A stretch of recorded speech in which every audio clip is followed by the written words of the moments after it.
اعوذ باللہ من الشیطان الرجیم بسم اللہ الرحمن الرحیم ولا يصدنك عنها من لا يؤمن بها واتبع هواه فتردى۔ بس ایسا شخص تمہیں محاسبہ اعمال کی فکر سے غافل نہ کر دے جو اس پر ایمان نہیں رکھتا اور جو اپنی ہوا و حوث کی پیروی کرتا ہے، ورنہ تم ہلاکت میں پڑ جاؤ گے۔ اس سے پچھلی آیت میں قیامت کے متعلق تفصیلی بات آپ کے سامنے آئی تھی، اور اس آیت میں اللہ تعالیٰ پھر سے مکرر موسیٰ علیہ السلام سے مخاطب ہیں اور فرماتے ہیں کہ ایسا نہ ہونا چاہیے کہ جو لوگ بے ایمان ہیں، کافر ہیں، اللہ کے باغی اور غدار ہیں، نافرمان ہیں، وہ اپنی ہوا اور حوث کے خاطر تمہیں بہکا نہ دیں، تمہیں آخرت کے معاملے میں غفلت میں نہ ڈال دیں، اور جو ہے اگر تم ایسا کرو گے تو یہ تمہارے لیے ہلاکت کا باعث ہے۔ یہ موسیٰ علیہ السلام سے کہا جا رہا ہے، اور وہ تو جو ہے نبی ہیں، نبی معصوم ہوتے ہیں، گناہوں سے پاک ہوتے ہیں، لیکن یہ اللہ تعالیٰ قرآن میں اور جو ہے اپنی آسمانی کتابوں میں یہی اپنا اسلوب رکھے ہیں کہ انہیں امت کو جو خطاب کیا جاتا ہے نبیوں کے ذریعے سے خطاب کیا جاتا ہے اور بتایا جاتا ہے، نبی کو کہا جاتا ہے، اور جو ہے اس کا جو ہے مطلب یہ ہوتا ہے کہ امت کو جو ہے اس بات کو سمجھانا چاہتے ہیں اللہ تعالیٰ کہ دیکھو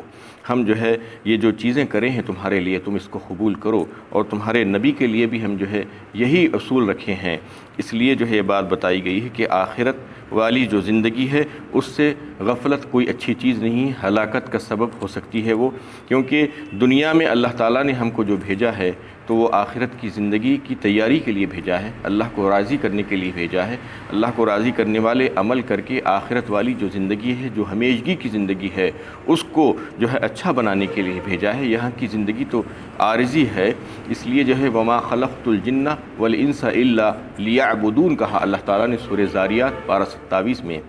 یعنی ہم نے نہیں بنایا، نہیں پیدا کیا انسان اور جن کو مگر یہ کہ وہ اللہ کی عبادت کرنے کے لیے۔ اللہ کی عبادت کا مطلب کیا ہے؟ یہ کہ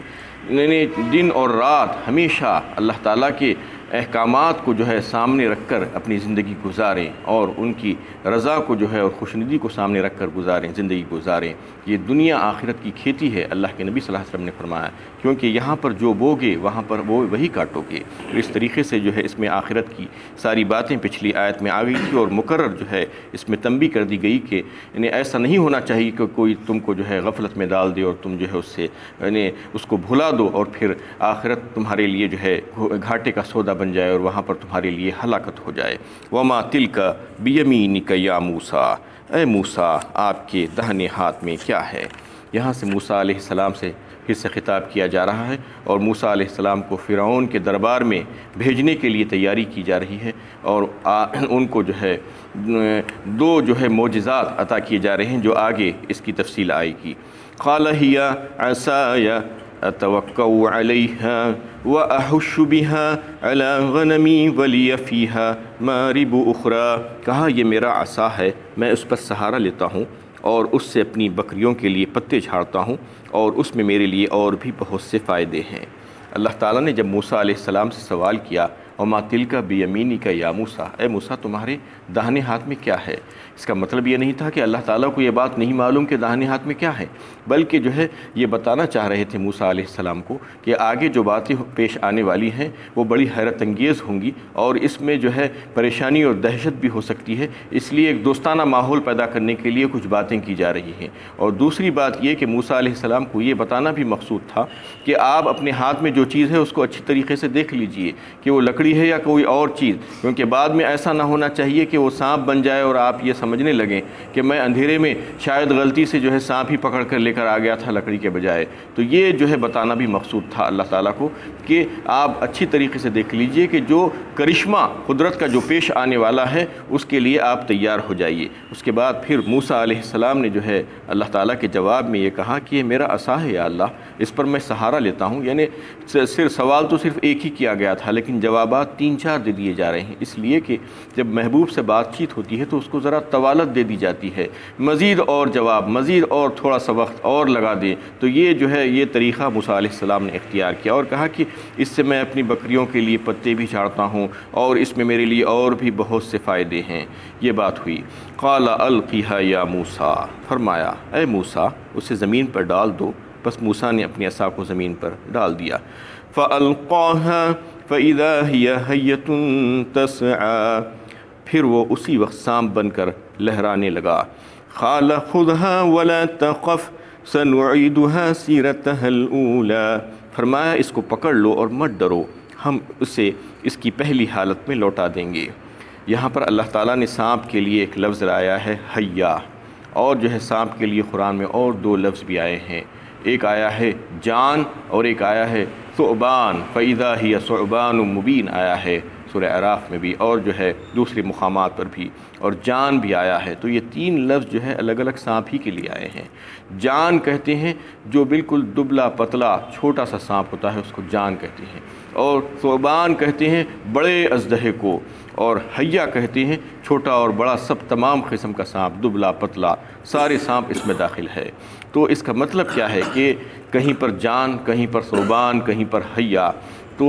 شارحین یہ بتاتے ہیں کہ شروع میں جب لکڑی کو موسیٰ علیہ السلام نے پھینکا تو وہ جو ہے بالکل دبلا پتلا سانپ بن گیا، اس کے بعد آہستہ آہستہ وہ بڑا ہونے لگا اور پھر خوب بڑا اژدہا بن گیا۔ اور اس کا ایک مطلب یہ بھی بتایا کہ جیسا کہ چھوٹا سانپ جب جو ہے چلتا ہے تو بڑا تیز چلتا ہے، تیز رفتاری کے ساتھ چلتا ہے، بڑا سانپ جو اژدہا ہوتا ہے وہ اتنا تیز نہیں چل سکتا۔ لیکن اس میں یہ بات بتانا مقصود ہے شاید اللہ تعالیٰ کو کہ وہ جو ہے بڑا سانپ ہوتے ہوئے بھی چھوٹے سانپ کی رفتار سے چلتا تھا، اتنا تیز چلتا تھا۔ تو اس طریقے سے 3 الفاظ جو ہے قرآن میں مختلف جگہوں پر سانپ کے متعلق آئے ہیں۔ اور پھر جو قال خذها ولا تخف کہا، یعنی اس کو پکڑ لو اور مت ڈرو، تو یہ ہوا کہ جب لکڑی جو ہے سانپ بن گئی تو موسیٰ علیہ السلام کو جو ہے خوف آیا اور وہ پیٹ پلٹا کر بھاگنے لگے۔ تو اللہ تعالیٰ نے کہا کہ بھاگو مت، اور یہ جو ہے ہماری طرف سے ایک معجزہ ہے اور اس کو پکڑ لو۔ سنعیدها سیرتها الاولیٰ، ہم اسے اس کی پہلی حالت میں لوٹا دیں گے،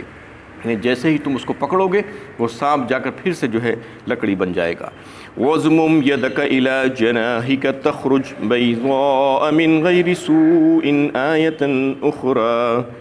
اور اپنا ہاتھ اپنے بازو میں دبا لو اور وہ کسی بیماری و عیب کے بغیر سفید چمکتا دمکتا نکلے گا۔ لِنُرِيَكَ مِنْ آیَاتِنَا الْكُبْرَىٰ، یہ معجزہ دوسری نشانی ہے تاکہ ہم تمہیں اپنی قدرت کی بڑی بڑی نشانیاں دکھائیں۔ اذهب الى فرعون انه طغى، آپ ان معجزات کے ساتھ فرعون کے پاس جائیں، یقیناً وہ بڑا ہی سرکش ہو گیا ہے۔ اصل میں جو ہے فرعون کے پاس اللہ تعالیٰ بھیجنا چاہ رہے ہیں موسیٰ علیہ السلام کو، اور یہ بات اس آیت میں بتا دی گئی کہ فرعون بڑا سرکش ہو گیا ہے، آپ ان معجزات کو لے کر فرعون کے دربار میں جائیں۔ تو اصل میں معجزہ کہتے کسے ہیں یہ بات سمجھ لیجئے آپ۔ معجزہ کہتے ہیں کہ خرق عادت چیز، یعنی ایسی چیز جس کو عقل تسلیم نہ کرے، یعنی ایسی بات کہ کوئی انسان وہ کرنے پر قادر ہی نہیں، اس کو قدرت ہی نہیں ہے ایسا کام، وہ کام اللہ کا فعل ہے، اللہ کا فعل ہے، کوئی انسان کا فعل نہیں ہے۔ جب وہ جو ہے کسی نبی کے ہاتھ پر ظاہر ہوتا ہے تو معجزہ کہلاتا ہے، اور جب کسی غیر نبی اللہ والے کے ہاتھ پر، ولی کے ہاتھ پر ظاہر ہوتا ہے تو کرامت کہلاتا ہے، اور جب وہ کوئی جو ہے فاسق و فاجر، یہ سادھو سنت جو پھرتے رہتے ہیں اللہ کے نافرمان، ان کے ہاتھوں پر بھی بہت سی چیزیں ظاہر ہوتی رہتی ہیں، اسے استدراج کہا جاتا ہے۔ یہ 3 چیزیں ہوتی ہیں، یعنی تینوں چیزیں الگ الگ ہیں، نبی کے ہاتھ پر ہے تو معجزہ ہے، غیر نبی مومن اور اللہ کے نیک بندوں کے ہاتھوں پر ہے تو کرامت ہے، اور جو ہے فاسق و فاجر کے ہاتھوں پر اگر ہے تو استدراج ہے۔ تو یہ جو ہے معجزہ کیوں عطا کیا جاتا ہے؟ اللہ تعالیٰ اپنے نبیوں کو اکثر اوقات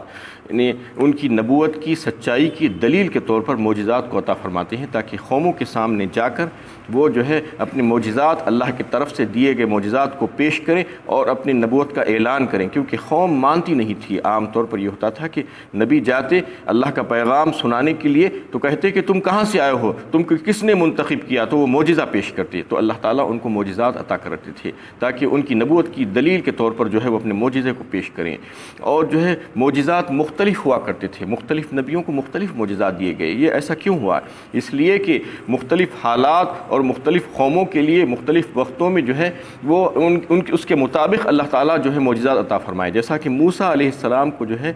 2 معجزات جو دیے گئے تھے، اس میں ایک سب سے بڑا معجزہ جو تھا کہ لکڑی کو پھینکنے پر، ان کے عصا کو پھینکنے پر جو ہے وہ بڑا اژدہا بن جاتا تھا، سانپ بن جاتا تھا. یہ اس وجہ سے تھا کہ اس وقت کے حالات ایسے تھے کہ بڑا جو ہے انہیں جادو اور سحر کا بول بالا تھا، اور جو ہے یہ اس قسم کی جو ہے حرکتیں لوگ بہت سے کرتے تھے وہاں پر، یہ شوبیدہ بازیاں. تو اللہ تعالیٰ جو ہے جب معجزہ کسی نبی کو دیتے ہیں تو وہ سارے جو اس وقت کے جو حالات ہوتے ہیں اس پر غالب آ جاتا ہے وہ معجزہ، ویسا ہی معجزہ عطا فرماتے ہیں. عیسیٰ علیہ السلام کو جو معجزہ عطا کیا گیا تھا وہ یہ تھا کہ مادرزاد اندھے اور کوڑی کو جو ہے ہاتھ پھیرتی اور جو ہے وہ اچھا ہو جاتا، اور ایک مردے کو ہاتھ لگاتے اور وہ جو ہے زندہ ہو کر اٹھ جاتا. تو اس وقت کے جو حالات تھے عیسیٰ علیہ السلام کے وقت کے، وہاں اس وقت جو ہے علاج اور معالجہ اور طب کا بڑا زورہ تھا، میڈیسن کا جو ہے اور علاج کا. تو اس وقت ان کو ایسا معجزہ دے دیا گیا کہ وہ علاج تو سیکنڈوں میں کر دیتے اور مردے کو بھی زندہ کر دیتے اللہ کے حکم سے. ہمیشہ یہی بات کہی کہ اللہ کے حکم سے. ایسا ہی اللہ کے نبی صلی اللہ علیہ وسلم کو جو معجزہ دیا گیا اس وقت جو ہے شعر و شاعری اور ادب کا بڑا جو ہے دورہ تھا. لوگ بڑے ایسے اشعار کہتے تھے اور ایسے فصیح و بلیغ زبان میں جو ہے بات ہوتی تھی. تو اس وقت ایسا کلام، عاجز کر دینے والا کلام اللہ تعالیٰ نے جو ہے بھیج دیا کہ وہ ساری دنیا اس سے عاجز آ گئی. ایسا فصیح و بلیغ کلام آپ صلی اللہ علیہ وسلم کی زبان سے جو ہے نکلوا دیا، اور یہ ایسا کلام نازل کیا کہ اس کو جو ہے اس کے برابر کوئی جو ہے لا نہیں سکتا، اس کے لیے چیلنج کر دیا گیا. اور یہ زندہ معجزہ ہے آپ صلی اللہ علیہ وسلم کا. دوسرے نبیوں کو جو معجزات عطا کیے جاتے تھے وہ ان کی اپنی زندگی کی حد تک تھا، لیکن اللہ کے نبی صلی اللہ علیہ وسلم کو جو معجزہ عطا کیا گیا وہ قیامت تک رہنے والا قرآن جو معجزہ ہے، اس میں ہزاروں معجزات ہیں جس کا ذکر حضرت جلال الدین سیوطی رحمۃ اللہ علیہ ایک الگ سے کتاب میں کیے ہیں. یعنی نبی صلی اللہ علیہ وسلم کے معجزات کے طور پر تقریباً 7,000 سے 10,000 معجزات کو انہوں نے جمع کیا ہے کہ اللہ کے نبی صلی اللہ علیہ وسلم کو اللہ تعالیٰ نے کتنے معجزات عطا فرمائے تھے. تو اس قرآن کا ذکر کیا گیا ہے اس میں کہ یہ ایسا معجزہ ہے کہ زندہ معجزہ ہے یہ، اور یہ قیامت تک رہنے والا ہے، اور یہ ایک ایسا کلام ہے. اس کو چیلنج کر دیا گیا ہے لوگوں کو کہ اگر تم جو ہے اس میں شک و شبہ کرتے ہو کہ یہ اللہ کا کلام نہیں ہے، من جانب اللہ نہیں ہے، تو پھر تم اس جیسی ایک صورت بنا کر لا لو، 114 صورتیں نہیں، اور تم اپنے سارے لوگوں کو اس میں شریک کر لو مدد کے لیے، لیکن تم ایسا نہیں کر سکتے. وَإِن كُنتُمْ فِي رَيْبٍ مِّمَّا نَزَّلْنَا عَلَىٰ عَبْدِنَا فَأْتُوا بِسُورَةٍ مِّن مِّثْلِهِ وَادْعُوا شُهَدَاءَكُم مِّن دُونِ اللَّهِ إِن كُنتُمْ صَادِقِينَ. یہ بات بتائی گئی سورہ بقرہ ہی میں پہلے پارے میں کہ اگر تم کو شک و شبہ ہے کہ ہم نے جو کچھ نازل کیا ہے اپنے بندے پر اگر یہ اللہ کا کلام نہیں ہے تو تم بھی انسان ہو، تم بھی جو ہے اس جیسا کلام بنا کر لا لو اور ہمیں دکھا دو، پھر ہم مان لیں گے. تو یہ کلام کو اللہ تعالیٰ نے ایک معجزاتی طور پر اللہ کے نبی صلی اللہ علیہ وسلم کو جو ہے عطا فرمایا تھا. تو ایسے معجزات اللہ تعالیٰ جو ہے نبیوں کو دیتے تھے تاکہ وہ اپنی نبوت کی صداقت کو جو ہے ثابت کریں، نبوت کو ثابت کرنے کے لیے سچائی کے دلیل کے طور پر جو ہے لوگوں کے سامنے پیش کریں. لیکن یہ معجزہ اور کرامت اور یہ استدراج جو کچھ بھی ہو یہ اللہ کا فعل ہے، یہ کوئی انسان کا فعل نہیں ہے. انسان جب چاہے جب ظاہر نہیں کر سکتا. یہ اور کسی کے کرامت کے تعلق سے یا معجزے کے تعلق سے باتیں کرتے پھرنا نہیں چاہیے، کیونکہ اللہ تعالیٰ کے ہاتھ میں ہے. اور جو ہے کہیں پر یہ بات بتائی گئی ہے حدیث میں کہ کوئی اگر جو ہے کسی کو آپ آسمانوں پہ اڑتا ہوا بھی دیکھ لیں اور پانی پر چلتا ہوا بھی دیکھ لیں تو بھی جو ہے اس کے اوپر بھروسہ نہیں کرنا جب تک کہ وہ یعنی سنت کا تابع نہ ہو جائے، متبع سنت نہ ہو جائے. متبع سنت ہونا ضروری ہے. اللہ کے نبی صلی اللہ علیہ وسلم کے طریقوں کو اپنانا، اس سے محبت کرنا اور اس پر چلنا، اس کے بعد ہی جو ہے کچھ بھی ہو سکتا ہے. ورنہ جو ہے اگر کوئی سنت کو پورا کرنے والا نہیں ہے اور اگر کوئی ایسے کھیل تماشے دکھا رہا ہے تو وہ استدراج ہے، کرامت نہیں ہو سکتی. اس لیے اس پر یقین نہیں کرنا. استدراج تو اللہ تعالیٰ کافر بندوں پر بھی کر دیتے ہیں اور فاسق و فاجر انہی کے ہاتھوں پر جو ہے یہ چیزیں یعنی عجیب قسم کے تماشے جو ہے وہ لوگ بھی آپ کو دکھاتے رہتے ہیں، تو وہ کرامت نہیں ہو سکتی. تو اس طریقے سے اللہ تعالیٰ یہ بات فرما دیے کہ معجزے، 2 عظیم الشان معجزے اللہ تعالیٰ جو ہے یعنی موسیٰ علیہ السلام کو دے کر بھیجے تھے کہ جاؤ فرعون کے دربار میں، وہ سرکش ہو گیا ہے اور وہ بڑا ہی سرکش ہے، آپ ان کو معجزے بتا کر جو ہے اللہ کا پیغام پہنچا دو. وآخر دعوانا ان الحمد للہ رب العالمین.